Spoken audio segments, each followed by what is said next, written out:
Okay, Gold Team, really happy, proud to have Jennifer Williams with us here today. Some of you might have seen her on our All Agents call. Jennifer is the proud owner of St. Louis Closet Company. She is an entrepreneur in her own right, a leader of the business community. So Jennifer, welcome. Thank you for taking your time out. I know you're busy. So I wanted to ask you, Jennifer, because you and I got kind of started in the business world around the same time period. You took on this whole idea of being an entrepreneur at a very young age. What drew you in to think, okay, I'm going to take this jump.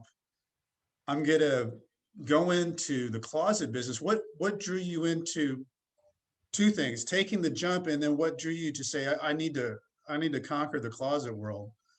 Well, Was thanks, Brent, for having me. And hello, everybody. I can't see anybody on the call, but hello, everybody.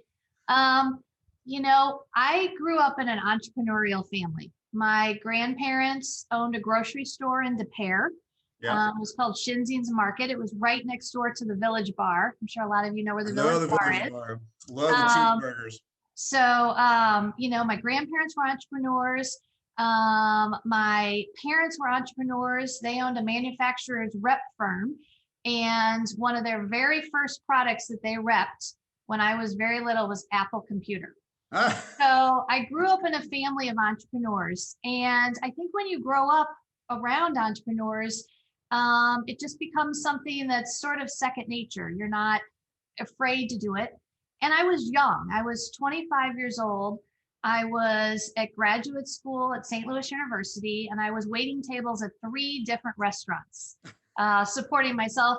And like many graduate students, I had no idea what I wanted to do. Um, and actually, a friend of mine who I'd gone to high school with moved back to St. Louis, and he had worked for, wait, hold on one second. I'm getting a weird, okay, can you still hear me? yep. Okay. He had been out in California and had worked for California Closets. And he moved to St. Louis and he said, Jennifer, I'm opening a franchise here and you'd be great at this. And so I started working there and I went through training and I learned how to be a custom closet designer. And I loved it. I loved what I was doing.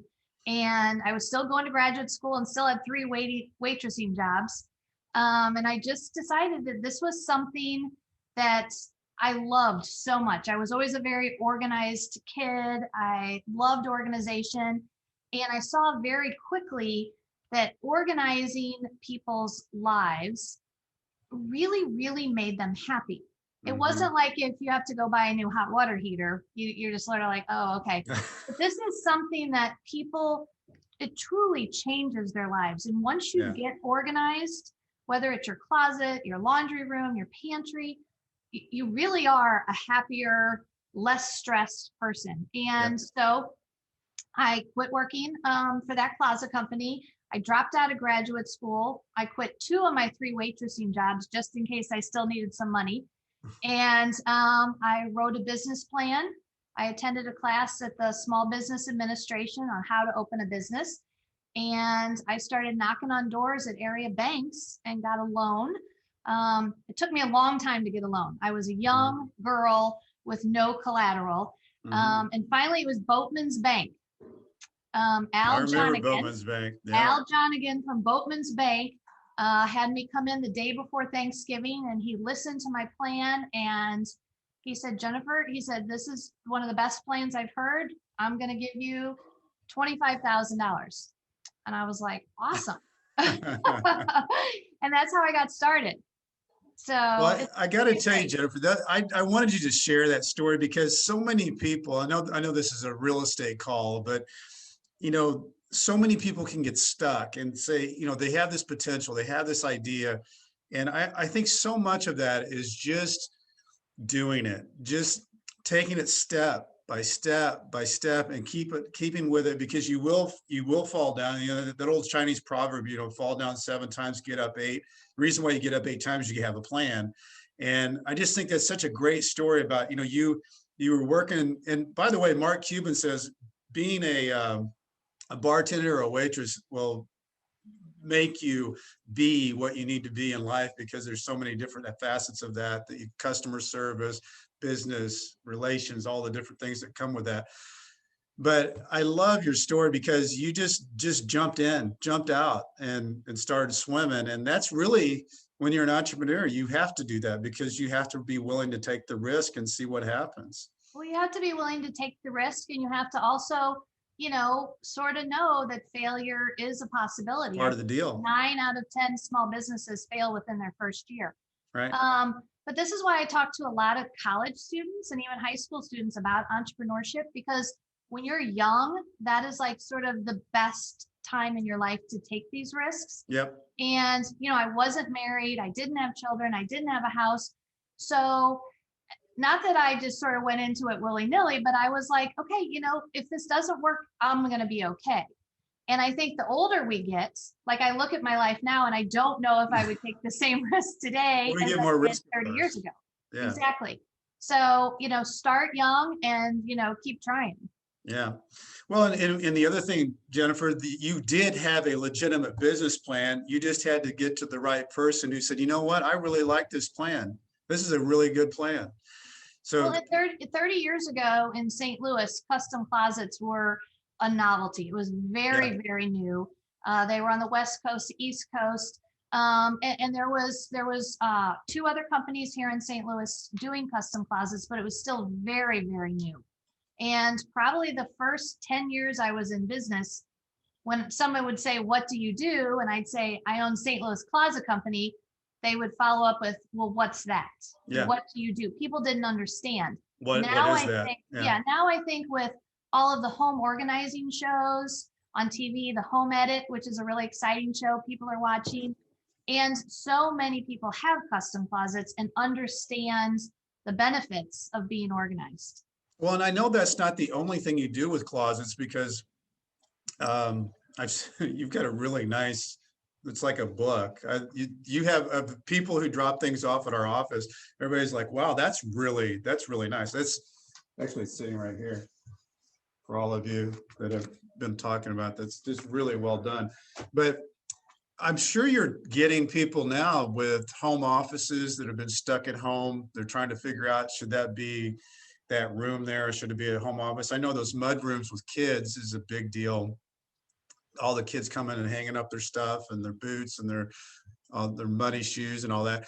But and pantries, laundry rooms. I mean, did it just kind of like, Jennifer, when somebody calls you, I have to say I'm a happy customer from Jennifer's from years back. But when somebody calls you, what is the process that somebody says, oh my gosh, I need organization. Oh my gosh, this closet and this and this and this. What is the process that happens? Like, how do they go through working with you? Well, so you call and you schedule a time for one of our designers to come out to your home. All of our designers have been with me for years. They're amazing, low pressure, but highly talented designers. Yeah. And we'll set up an appointment, usually within, the week you call. We have designers that come in the evenings, Saturdays, and during the week. So we set up an appointment. They come out to your home and you show them the closet or the area that you want to get organized. And they will talk to you about what you're looking for. Are you looking for more space, or are you looking just to be more organized? And so then they'll measure the space. And if your time permits, they'll actually sit down in your kitchen and draw a design and give you a price right there on the spot. With COVID, most people have been having us just come in and measure real quickly, and then we send the design back later that day or the next day.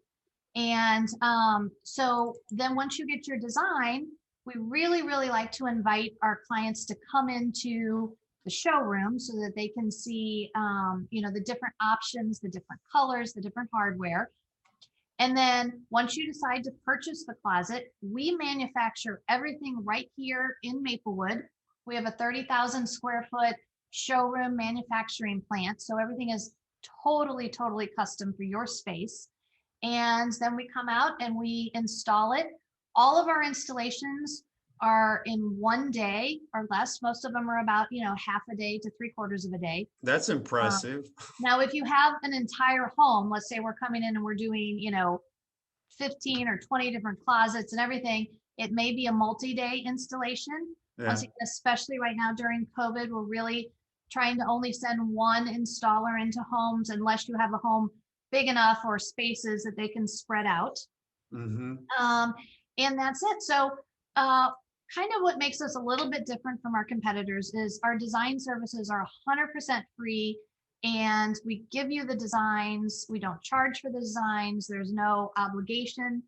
And we keep those designs and plans forever. Well, I tell you, So, Jennifer, one of the things that was interesting to me, if you might or might not remember, but we had an older house, and there was a porch, and underneath was by the pool, and so this was all glassed in, an old porch, and I was always it was so impressive what you guys did, because that area we had actually put an addition on the house, and there was going to be this that took really square footage out of our bedroom. And you guys were able to use this old porch and create this fantastic drawing. And that became a wonderful asset to off of our bathroom, this gigantic closet that would have been unused. And you guys were able to design that and make it into something that you would have never have known that it was an old porch. well, and we do so many, there's so many old homes, especially in St. Louis, that either don't have closets or have such small closets you can barely get into them. So we also do wall units and wardrobe units, not only in homes without closets, but downtown in the loft areas, we do Yeah. a lot of wardrobe units for extra storage space. Back in the 1800s, supposedly, the houses in St. Louis were taxed based on the number of bedrooms that you had. And it was not considered a bedroom unless it had a closet, I which did is not why know that. so many of the older homes don't have closets in their bedrooms. How about that for some So, history? yeah, that's sort of fun. Jennifer, I pulled up you sent me some before and after pictures. So this is somebody here. Can you see the screen? I can see the screen. Yeah. Okay, great. That's Yeah. good. That means everybody can. So this looks like somebody who this actually looks like a newer house. It's a brand new home, and as you guys know probably better than me, most new homes, the builder puts up wire shelving, Yep. which is not adjustable. It's sort of hard to stack things on because the items get real tippy on the wire shelf. Mhm. And then your hangers can only slide every 6 to 8 inches depending on where the brackets are. So this would be a laundry room right off of a kitchen, Okay. and it has the one installed wire shelf.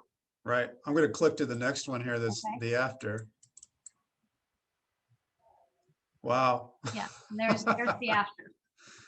That would make somebody happy, right? So we were able to incorporate the cabinets above the washer and dryer, which took the place of the wire shelf, but allowed adjustable shelving behind cabinets, and then still add this entire sort of smaller mudroom unit with shoe space for the kids' shoes. And then they had 2 children, and each child got their own basket for their hats and their gloves. Perfect. Very good. Next one here. There's a nursery. Oh boy. Okay.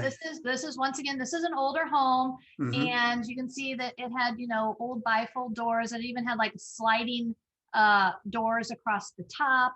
Yeah. And the homeowner worked with the decorator, and they just decided to sort of get rid of all that. This was going to be a nursery, Yeah. and took the doors off altogether. And you can show the after. This one is unbelievable, of course. Like, Oh my goodness. my kids are in college now, but I wish their nursery closet looked this beautiful. Wow. My wife would like that. This is another thing that people are doing is they're getting rid of furniture in the bedrooms, Yeah. and having us install drawers and baskets within the closet. But a lot of people are getting rid of closet doors and, doing the draperies like you see here.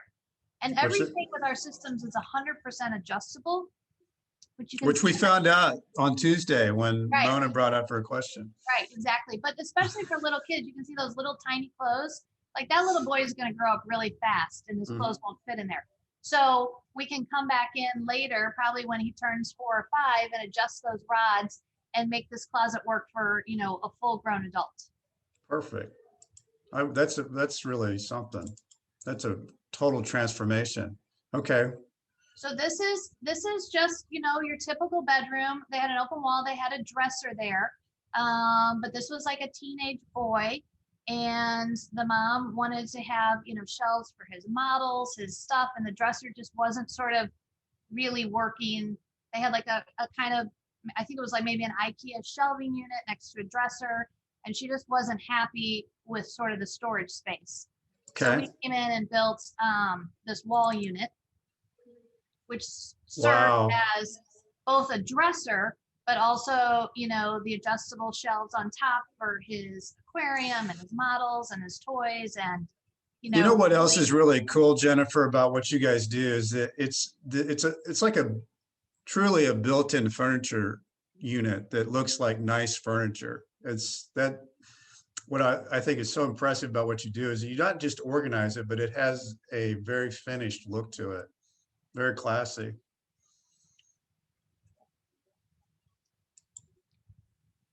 Okay, now we got a yeah, we're in garage. your garage. Okay, So this was a new garage, drywall walls, concrete floors. And they just wanted cabinets across the entire wall to store everything. They didn't want to see anything. okay. And so I got this next photo here before it was 100% done, but you can sort of get the feeling there Wow. of cabinets, and there was some working countertops and That, cabinetry with adjustable shelving. that almost becomes a man cave. Yeah, yeah, we do a lot of those too. I bet. But we Yeah, do, that's like you were saying earlier, we do laundry rooms, garages, Murphy beds, home offices, basements, pantries, entertainment centers, and we also do a lot of commercial space. Our entire office here is all of our own products. So all of our desks, our mail center, everything. This is a lower level, basement sort of media room type place. And okay. once again, they were just looking for something with all the components and the TV, and So they wanted to make it a center. Wow. Okay. we did this unit here. That's I can see, Jennifer, when you talk about making people happy, that's getting organized does make people happy. My wife's a big organizer. She's a neatnik, so I can see what you mean by that. That's It just what they say that we spend 5 to 10 minutes a day looking for things. So is that imagine all? you had an organized space, and you could save that time. I mean, that's I don't know, a half an hour a week you could get back not looking for stuff. And in addition to grown-ups, kids, I think, really, really benefit from being organized almost more than adults. Yeah. Like you said earlier, having like a mudroom or locker space where they can come in and drop their backpacks, their shoes, their coats, also their sporting equipment. Both of my kids played sports in high school, and Yeah. that sporting equipment, I mean, if we didn't have locker, I just built a locker for each one of them. Yeah. That would have driven me crazy. And it seems like they're always running out the door at the last minute, like, where's my lacrosse stick? Oh my God, I can't find my mouthpiece. Where's my mask? Yeah. Sort of having a place for kids. Also, if you give kids a place to put things Mm-hmm. instead of just a big wide open space, they just throw everything in. But if you give them shelves for their shoes and baskets for their toys, they actually have a place to put them. And, then they start learning small. Yeah. Good routines. Yeah. Train them early. Right, exactly. Jennifer, anything else? What else what would we need to know about St. Louis Closet Company that you haven't told us? Well, we've been in business now 30 years. So we're celebrating our 30-year anniversary. Impressive. We're really excited about that. And we won the A-list last year for the best closet company, St. Louis Of Magazine. course. We're very proud of that. And then just one other quick thing. I decided about a year ago, for years, everybody was always calling like, oh, can you donate to an auction? Can you sponsor this? Can you sponsor this? And and we were doing that for 28 years. And I just Yeah. decided that we wanted to do something a little bit more substantial for the St. Louis community. So we started a program called Closets for a Cause. If anybody's interested, they can check it out on our website. And each month we select a local charity to partner with, and we provide, you know, additional exposure. We send out press releases, we put it on our website, our blog, and then at the end of the month, we collaborate throughout the month with social media stuff. At the end of the month, we donate a percentage of our sales back to that charity. So like today, in just a few minutes, Pedal the Cause is coming in to pick up their check. And we raised almost $4,000 in the month of January for Pedal the Cause. That is And I think fantastic. after a year, we're close to $38,000, and we're going to continue this program. So if anybody knows of, you know, local charities that could benefit from this, you know, send me an email, let me know, because we're really, really excited about the program. And we feel like we've been able to sort of do something substantial to actually help these charities. So that's been great. Jennifer, that is fantastic. Well, I got to tell you, I love being able to talk to you today. I think that I love your story. I love your success. You are a rock star in the St. Louis community, somebody to really be admired for what you've done, and really appreciate you having time to talk to us today. Well, thank you so much for having us, and I'd love to invite you guys, you know, once everybody gets their vaccines, come on over. We'd love to show you our showroom and have everybody over. We'll set that up, Jennifer. Okay. Thanks a lot. Thank you, everybody. Okay, see ya.